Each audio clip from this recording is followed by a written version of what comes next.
எல்லா புகழும் சாயப்பாவுக்கே.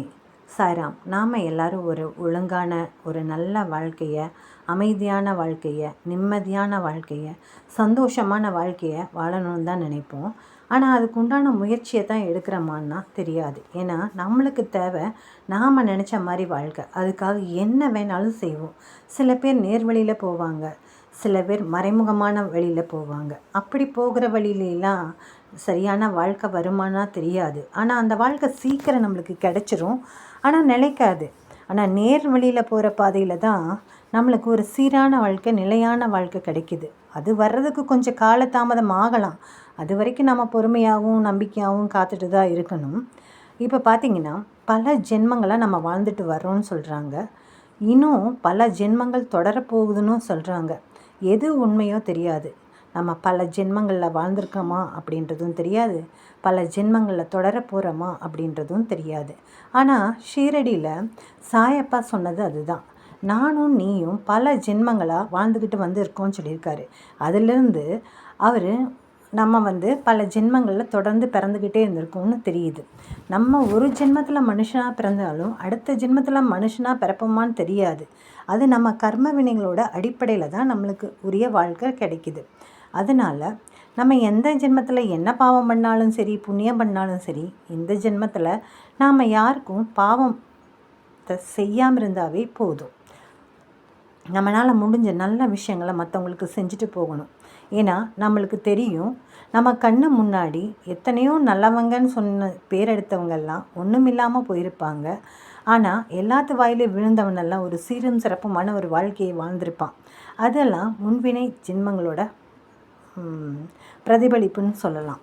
சரி, நம்ம பார்த்திங்கன்னா இந்த ஒரு ஜென்மத்தில் எப்படி வாழ்கிறோம் அப்படின்றது தான் இப்போதைக்கோட வாழ்க்கை.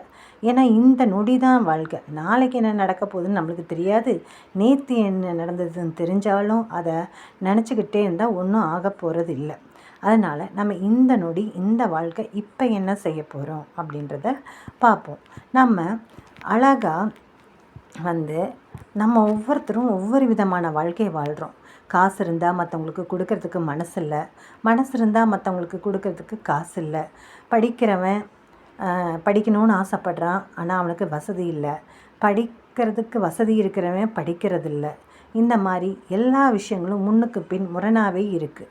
இது என்ன செய்ய முடியும்? அவர் மைண்டை பொறுத்து தான் எல்லாமே இருக்குது. அவங்க நல்லபடியாக பிழைக்கணும்னு விதி இருந்துச்சுன்னா, மனம் இருந்துச்சுன்னா மாறலாம். விதின்றதை விட மனம் இருந்துச்சுன்னா மாறலாம். ஆனால் நம்ம அப்பன் சம்பாரித்து வச்சுருக்கான், நம்ம பாட்டை சம்பாரித்து வச்சுருக்கான், நம்ம எதுக்கு படிக்கணும் அப்படின்றவன்லாம் ஒன்றும் இல்லாமல் போயிடறான். ஆனால் இன்றைக்கி பாருங்கள், ஒரு ஜென்மத்தில் இந்த வாழ்க்கையில் இந்த நேரத்தில் சூர்யா சார் என்ன பண்ணியிருக்காரு, எத்தனை குழந்தைங்களை உருவாக்கியிருக்காரு. அதாவது 51 டாக்டர்ஸை உருவாக்கியிருக்காரு 15 வருஷத்தில். அதுக்கப்புறமா 1600 800 என்ஜினியர்ஸை உருவாக்கியிருக்காரு. இது எல்லாமே இல்லாத குடும்பங்களை சேர்ந்த குழந்தைங்க தான். அவங்க ஒவ்வொருத்தரும் கண்ணீர் விட்டப்போ நம்ம மனசு எவ்வளவு சந்தோஷப்பட்டுச்சு தெரியுமா?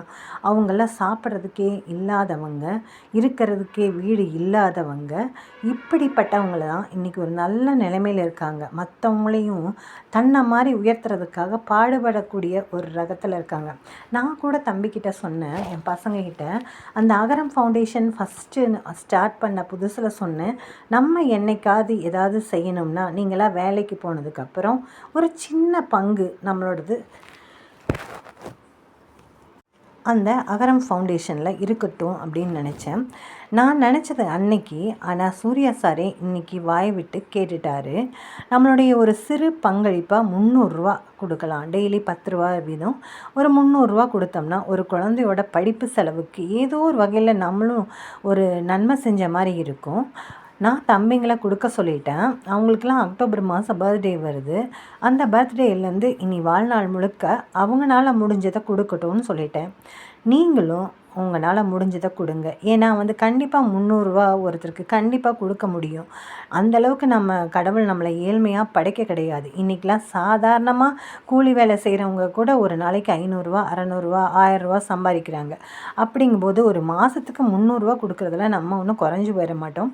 நீங்கள் எல்லாம் தாராளமாக கொடுங்க. நம்மளும் ஏதோ ஒரு வகையில் எங்கேயோ ஒரு மூலையில் இருந்துட்டு கூட ஒரு குழந்தையோட படிப்புக்கு நாமளும் காரணன்றதில் நம்மளுக்கு ஒரு பெருமை மனசுக்குள்ளே இருந்துக்கிட்டே இருக்கும். பெருமைன்றதை விட ஒரு சந்தோஷம் இருந்துகிட்ருக்கும் இல்லையா?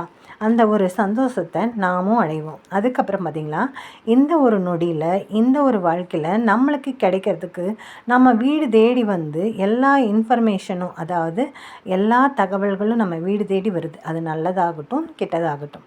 அப்போ நம்ம அந்த வாய்ப்பை பயன்படுத்திட்டு நம்மளும் கொடுத்து நம்மளோட கணக்கில் ஒரு புண்ணிய கணக்கு வர வைக்கிற மாதிரி இருக்கட்டும். சரி, அதுக்கப்புறம் பார்த்திங்கன்னா, இது ஒரு மிக உன்னதமான செயல் அவர் செஞ்சுருக்காரு. அவர் கூட சேர்ந்து நாமும் நடைபோடுவோம் இந்த ஜென்மங்கள். இப்போது இதே ஜென்மத்தில் வேற ஒன்றும் நடந்திருக்கு. என்னன்னு கேட்டேன்னா, எனக்கு தெரிஞ்ச ஒரு தம்பி ஒர்க் பண்ணுற இடத்துல அவங்களோட சீனியர் ஆஃபீஸர் ஒருத்தவங்க சூசைட் பண்ணிக்கிட்டாங்க. அது தண்டவாளத்தில். யோசிச்சு பாருங்கள், தண்டவாளத்தில் தலையை கொடுக்குறதெல்லாம் எவ்வளோ பெரிய காரியம். அவங்களுக்கு எவ்வளோ மனசு வலிச்சிருக்கும். அப்போ தலை துண்டாக போயிடுச்சாமல். இப்படி இந்த உடல் யாரோடது ஃபஸ்ட்டு? இது நம்மளோடதா ஃபஸ்ட்டு? கிடையவே கிடையாது. கடவுளால் நம்ம இந்த உலகத்துக்கு வரவழைக்கப்பட்ட ஒரு உடல். இது நம்மளோடது கிடையாது. இந்த ஆத்மாவுக்கும் நம்மளுக்கும் சம்மந்தமே இல்லை. இந்த உடலில் இருக்கிற வரைக்கும் தான். அந்த இறப்புன்னு வந்துருச்சுன்னா இந்த ஆத்மா இந்த உடலை விட்டுட்டு போயிடும். சரிங்களா?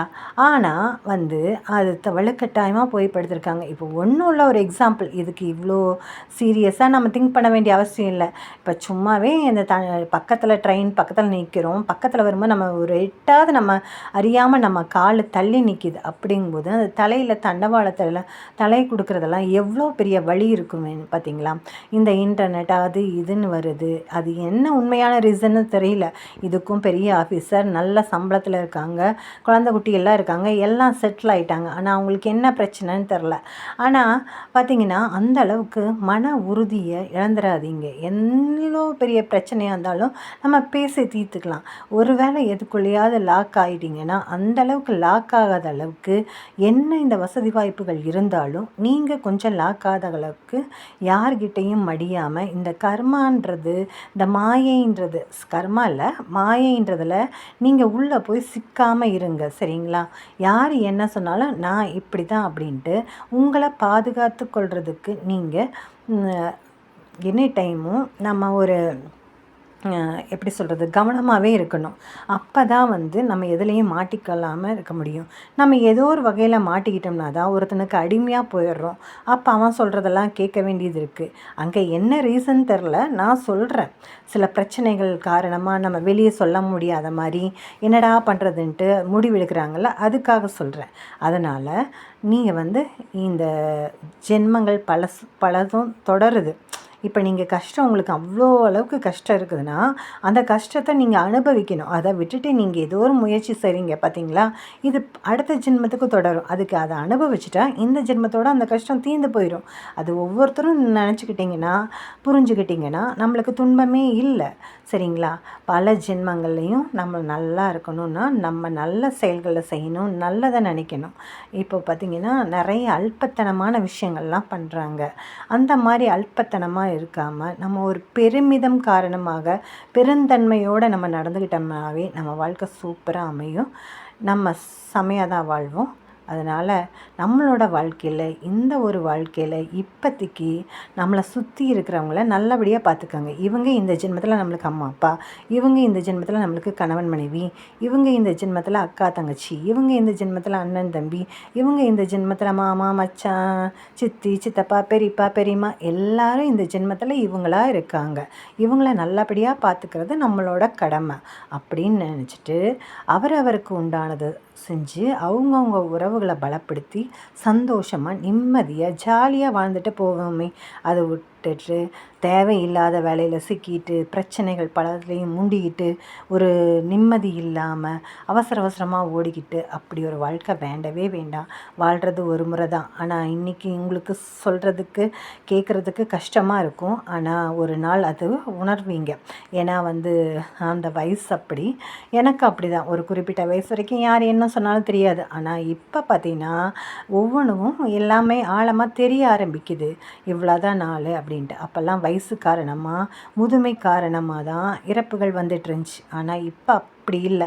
10 வயசு குழந்தைக்கு வருது, 5 வயசு குழந்தைக்கு வந்து பிறந்தோடனே வருது. யாருக்கு என்ன எப்போ ஆகும்னே தெரியவே தெரியாது. அதனால் எல்லாரும் வாழ்கிற வாழ்க்கையில் நிம்மதியாக வாழுங்க. அது எத்தனை ஜென்மங்கள் எங்கே போனால் என்ன, எங்கே இருந்தால் என்ன, நாம் இந்த ஜென்மத்தில் வாழ்கிறோம். இந்த ஜென்மத்தில் எப்படி வாழ்கிறோம் அப்படின்றது தான் நம்ம தலைமுறைக்கு விட்டு செல்லக்கூடிய ஒரு விஷயம். அதனால தான் அவங்கெல்லாம் தலைவர்கள் லிஸ்ட்டில் இருக்காங்க, ஹிஸ்ட்ரியில் இடம்பெறுறாங்க. நாம் ஹிஸ்ட்ரியிலலாம் இடம்பெற வேண்டிய அளவுக்கு நம்ம வாழணும்னு அவசியம் இல்லை. நம்ம ஒரு மதிப்பான, நிலையான, மற்றவங்களுக்கு உதவி செய்யக்கூடிய, எதிர்பாராத அன்பை கொடுக்கக்கூடிய ஒரு மனுஷனுடைய மனசுக்குள்ளர நம்ம இருக்கிற அளவுக்கு உண்டான பெயரை சம்பாதிச்சாவே போதுமானது. ஜெய் சாய்ராம். சாயப்பாவின் திருவடிகளே சரணம்.